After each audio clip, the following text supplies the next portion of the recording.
I think I was just a typical boy here in LA. I got into, into sports. I got in a little bit of trouble as kids do. I was an only child, so, you're kind of self-sufficient. You figure out how to do things on your own. Had plenty of friends in the neighborhood. Kind of lived two lives. Went to a private school kind of near Hancock Park, and there were definitely some kids there who came from some means, and then I came from kind of central Los Angeles near USC, so I definitely went home to a neighborhood that didn't have means, so I kind of had a foot in both worlds. I was pretty smart and athletic, so I avoided some of the neighborhood issues like the gangs and things like that, and I had 3 women at my house: my mom, my great aunt, and my grandmother. They're the ones who raised me. Not a ton of money, a ton of love, just a normal upbringing. Because my mom went to some of the schools in the neighborhood when she grew up, and she's like, "You're not going there. It's not happening." And she looked and she did her research and she found, it's probably 15 minutes away from my house, right? But it was like a different world. It's only when I reflect upon it as an adult that I realize, I was exposed to some things that people who strictly were brought up in my neighborhood were not. Like, I knew the rules of the street. I knew the rules of my neighborhood. I also knew and understood how those rules didn't translate to the school where I was, right? They don't have the same rules. While I was in college, I started the sport of fencing. and I got good pretty fast. And I'm fencing competitively at a national level. And my mom says to me, if you want to really try to make the Olympic team, you should go for it. And so I was like, okay. And so I moved to Europe. I lived in Budapest for 18 months over the next 2-year period, and trained really hard. It's hard. It's really hard, and it's fun. And it's challenging. Every night's different, right? And so anybody who boxes or practices any martial art understands that each opponent has a different set of challenges, right? Same in fencing, right? You can fence 6 people and not have the same bout, not score a touch in the same way in 6 different bouts. And so it's always like everybody's like a puzzle, right? And so that's fun. And it's kind of an individual sport, right? And if you're an only child, that's okay, right? You kind of like that. And then once you get into it, and once you really, there's a small subset of people that do it, and you're in the club, right? Even though, as my wife says, it's a nerdy club, you're in it. And she says I'm the coolest nerd, but a nerd nonetheless. And so it's a great community to be a part of. And once you discover it, and once if the challenge that fencing presents is something that you like, it never gets old. Never. I'd go fence tonight if I wanted, and it was just as much fun as 35 years ago. Native Angelino, and traveled the world because of fencing. It's amazing. I've been to 40 or 50 countries around the world, and 40 out of the 50 states, and went to graduate school in Mexico and lived in Europe and everything else. And I'd never been on an airplane before, in my humble opinion. People are nicer than you think. And I think a person is nicer than you think. People, like a bunch of them, they can be a little scary. But one-on-one, people are nice, and they pretty much want to help you out. And as I've traveled the world, I've yet to be in a culture, whether it be here or Western Europe, Eastern Europe, Northern Africa or Asia, where the same concerns. Nobody has quite enough money, no matter how much money they have. Nobody has quite enough money, and everybody wants it to be a little bit better for their kids than it was for them. And they'll help somebody in need. That's what I found through my travels. Malcolm X said travel broadens scope. He firmly believed in the separation of the races, and he didn't believe that white people could help the black cause here in the United States. And then he went to Mecca, and he saw Muslims of all races worshiping together, and it was eye-opening to him. And he said when he came back that travel broadens your scope, and it's important to get out of your small bubble. Even if your bubble is Los Angeles, which is incredibly large and diverse, it's important to get out of it to see what's out there. And I believe that. I believe that pretty firmly. And those would be the little trips of wisdom that I've discovered while traveling the world. When you are 50 miles outside of a small village in the middle of nowhere, in the middle of Russia, and you turn the corner and there's a Coca-Cola machine, you're like, wow. Here too, right? You think you're going to get away? Nope. No. So the world is smaller, and there's a lot more that unite us than separate us. Just sometimes it's hard to see that, but it's true. Like, all that's true.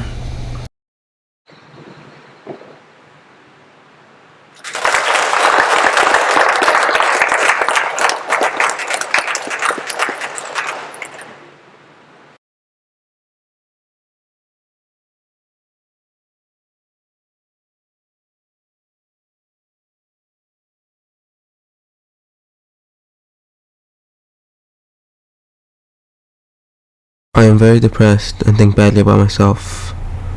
I never want to do anything. I have a very strong opinion about everything, and I've been dealing with it since the beginning of my life. I met a girl that took any opportunity that came her way and lived life to the fullest. I liked the girl and I was always following her around because whenever I was around her, I was always happy because she was always happy. I kept following her to the point where it was kind of creepy, and she told me to stop. Some time passes and I move away.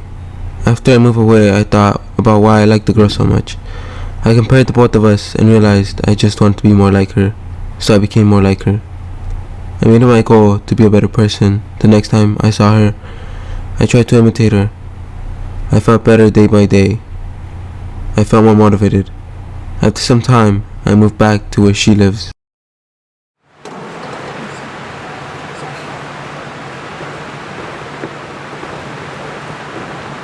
Hey, remember me?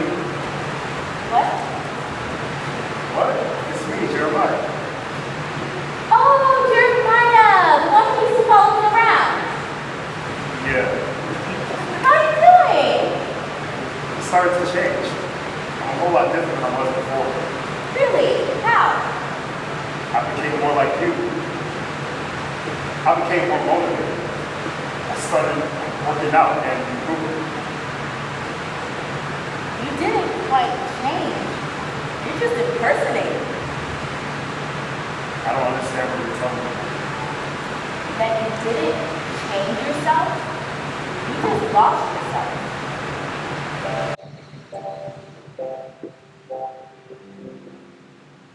Kiss today, goodbye.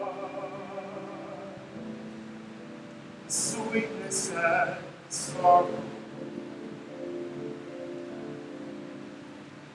Wish me luck the same too.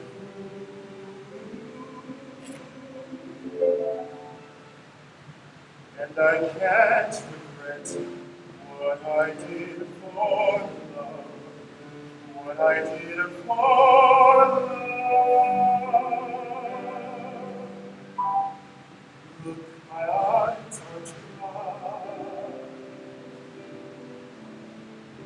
The gift was ours to borrow. It's as if we always knew. And I can't forget what I did for love. What I did for love.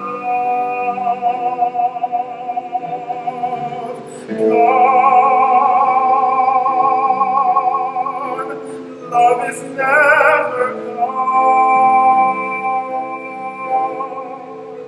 As we travel on, love's what will remember.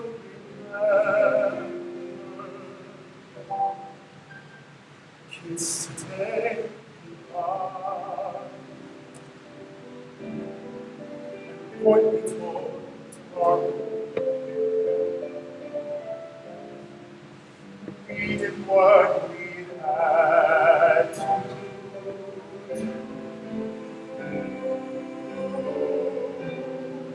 Won't forget, can't regret what I did for love. What I did for love. What I did for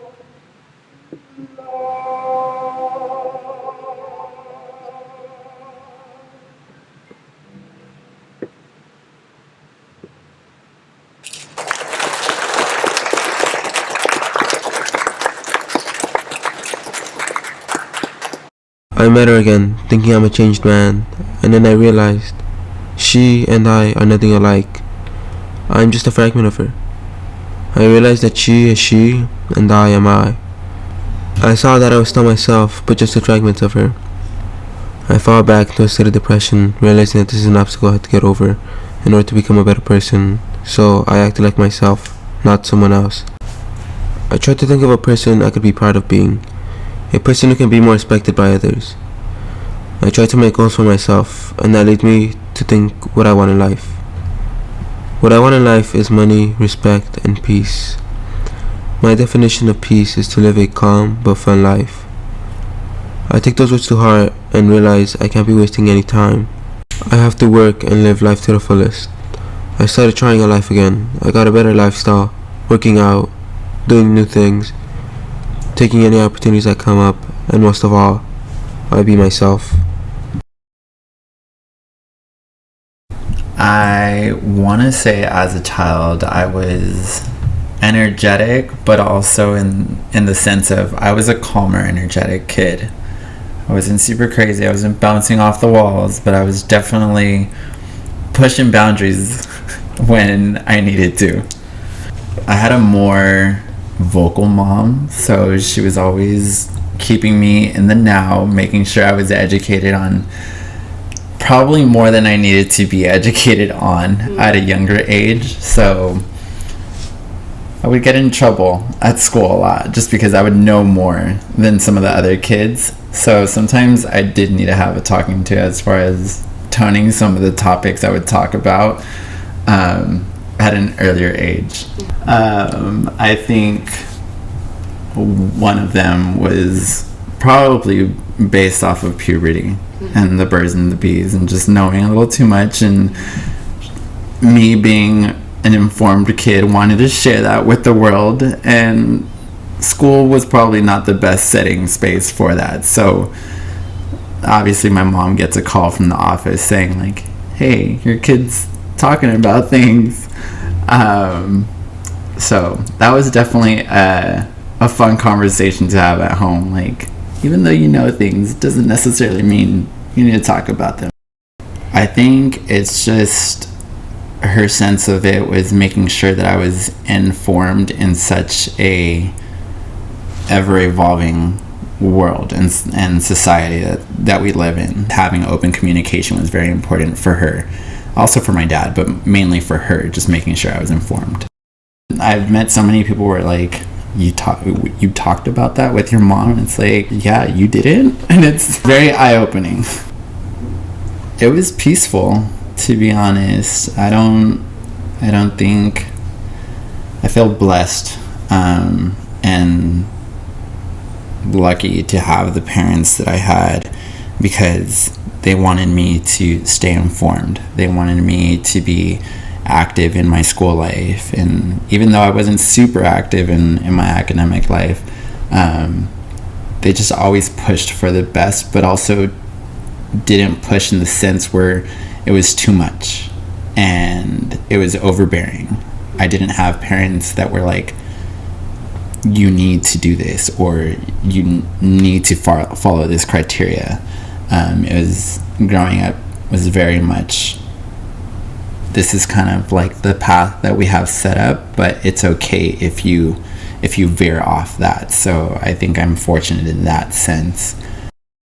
I think they did a good job of shielding me from any struggles that they might have had.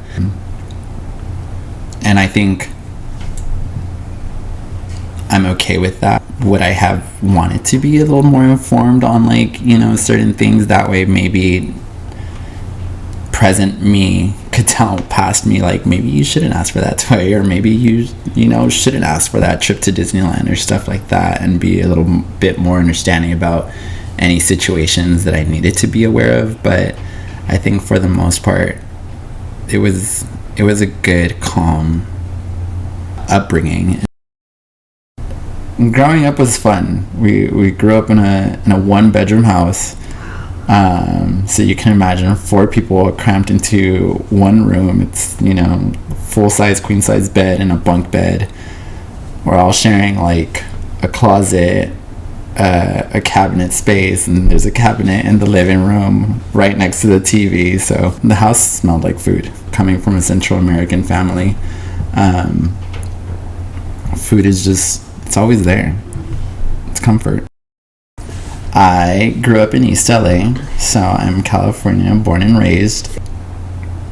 Life in that setting can be fun because it can be super calm. It can be triggering because you hear sirens, and then the area is not super safe, but also it's safe in a sense that it's very communal. Everybody speaks the same language. There's a lot of Spanish, English speakers there, so it's a good mix. But sometimes, like, growing up in a Spanish English setting, in a bilingual setting, you can get confused in languages and dynamics sometimes. In continuation schools, I don't think it's talked about a lot, is you have your kids that are not, acting the right way, and maybe are there for like fighting purposes or whatnot, but a lot of kids in there, as well as those kids are kind of lacking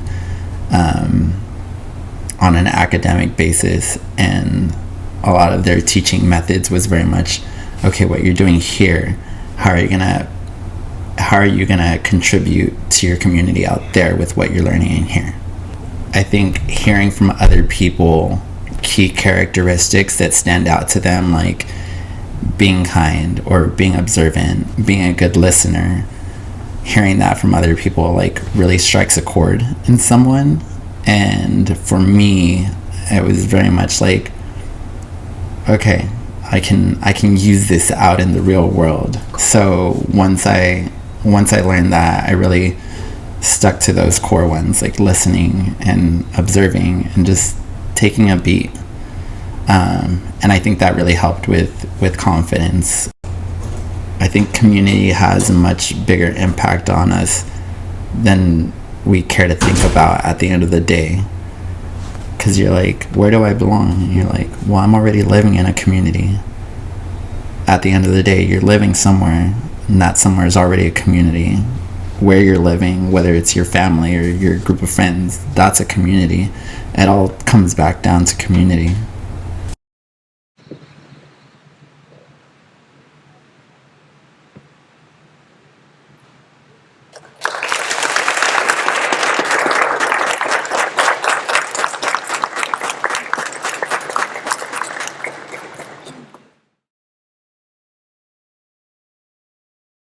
Growing up, I always loved the idea of being in charge, being able to tell people what to do, calling all the shots.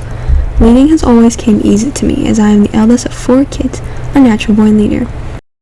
When playing school with my siblings, I was always the teacher.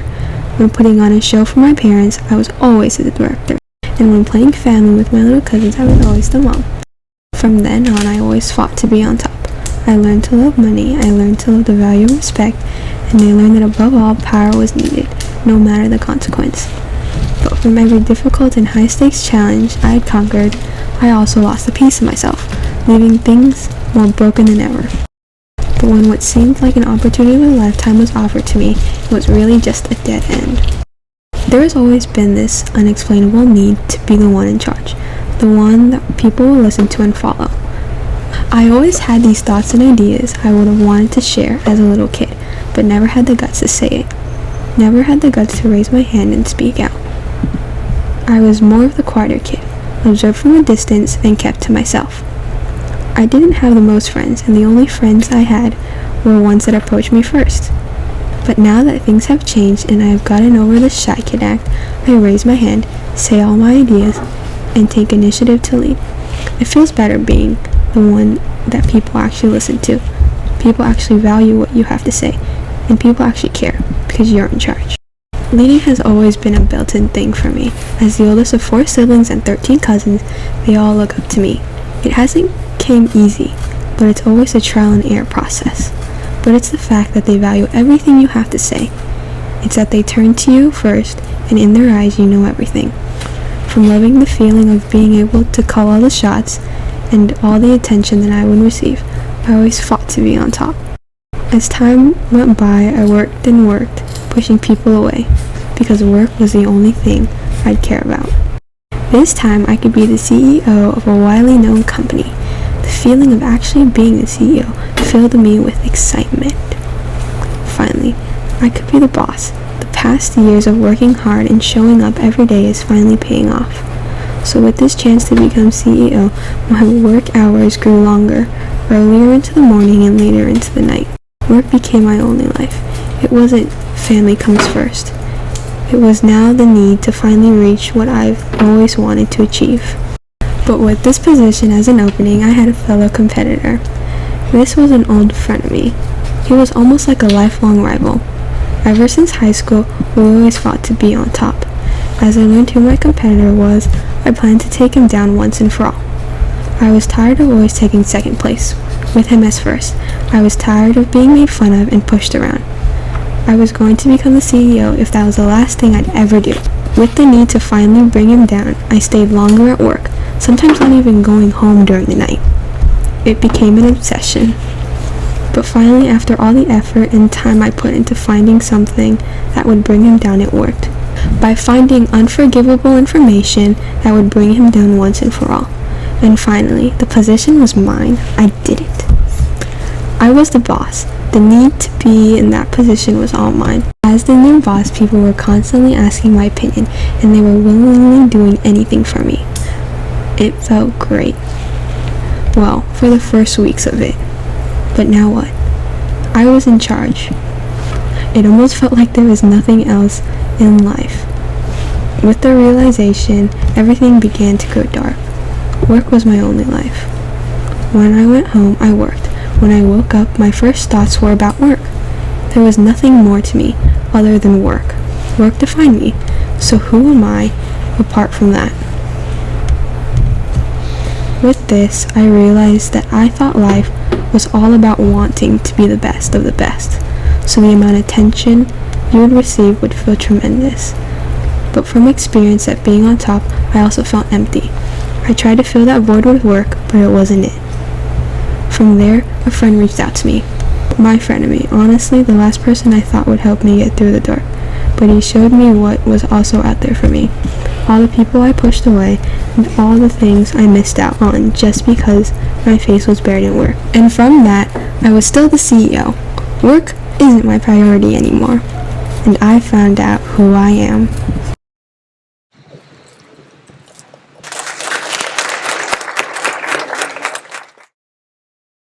Things that was normalized in the community, it wasn't really normal. So I kind of like took that with me, and which led me to prison, a lot. What I thought was also normalized in my community for people to go to prison. And then, 1 year I had got out of prison, and I noticed that my community had changed. It was changing from gentrification, and new people was moving in, and old people was moving out. And one of my neighbors, she was a yoga instructor. Venice is kind of small, so everybody knows everybody. And she was like, you want a job? Of course, I'm fresh out of jail. I'm like, yeah, I would love it. I would love to have a job. And she was like, well, I need a yoga assistant. So I kind of laughed, like yoga assistant. But the next day, I seen her walking down the street, going to her house with her yoga, students. And I'm like, oh my God, this is what I was missing? So I was like, yeah, I want to come to yoga. I want to train me. So then I went to the yoga class the next day, and I didn't realize how hard yoga really was. So I was shaking, and they had me trying to do I was seeing people do handstands, and I was like, oh, there's no way I can do that. I thought I was pretty strong because, I've been in and out of prison doing bar work and stuff like that. After I was trained for about 2 years, one of my stipulations of parole was to stay away from gang members. But I was going to the park to hand out flyers because I wanted people to come to yoga class in my community. And, the police pulled up at the time I was handing out flyers, and they was like, oh, Mr. Williams, you're not supposed to be around gang members. So they put me back in prison. I found myself back in prison. So I'm depressed, stressed out, like, wow, I went to prison for doing the right thing, trying to bring my community into, a new practice that I learned how to do, and I was pretty good at it. So I'm in prison, I'm stressed out, my back hurt, and California prisons, it's like a lot of racism in prison. So my back was hurt from laying on the beds, and I was like, hold up, I would love to start doing yoga. So I took my mat off my bed, and I went in the corner and I started doing yoga, and people was like, what are you doing? You know what I mean? Like, you're not supposed to be doing that in here. You got your head down, you got your eyes closed, anything can happen. And I was like, man, I'm moving with the spirit. After a while, the Muslims in prison, they wanted to stand guard against me. But then I was looking at the situation. I'm like, standing guard, this is not what I want. This is not yoga. yoga is not standing guard, and so I invited Bloods and Crips, which Bloods and Crips to come and join me. So they started joining me. But then I noticed in other races was like, what is that? From white boys to Hispanics, they was like, I would love to do yoga. So I talked to the warden in prison, and I asked him if I could do yoga in the chapel, where it can be neutral, where everybody can come and do yoga, all races. And my time in prison doing yoga at the chapel, I had every race in there, and the prison yard violence came to a halt a little bit. So I'm like, wow. So the warden and everybody was like, tension is down on this yard, and they believed it from yoga, and I did too. So, I felt like that was a very, very pivotal changing point in my life. I was doing yoga, and a message came from another yard, basically like to kick it off between the Hispanics and the blacks. And people was telling me like, put your shoes on, and all this stuff like that, right? Because I was doing yoga in the corner. And then I'm like, put my shoes on, and I'm a real person. I feel energy, you know what I mean? I've been in prison riots and all that stuff, and I know the tension when it's there. I can feel it. And I didn't feel it this time. I'm like, I don't feel the tension like how I usually feel the tension. It seemed like, we went from everybody getting prepared for war to we're doing yoga in the chapel. A fruit rots from the inside out. So does the body. The body rots from the inside out. And so the practice is to work on organs, the internal, your spirit, your organs, and that way the outside shines. We all come from the earth, and I believe that we're supposed to connect the earth when you're doing yoga, but it's not all about just standing there, you know what I mean? You're supposed to have a negative, positive pull in the body to generate energy.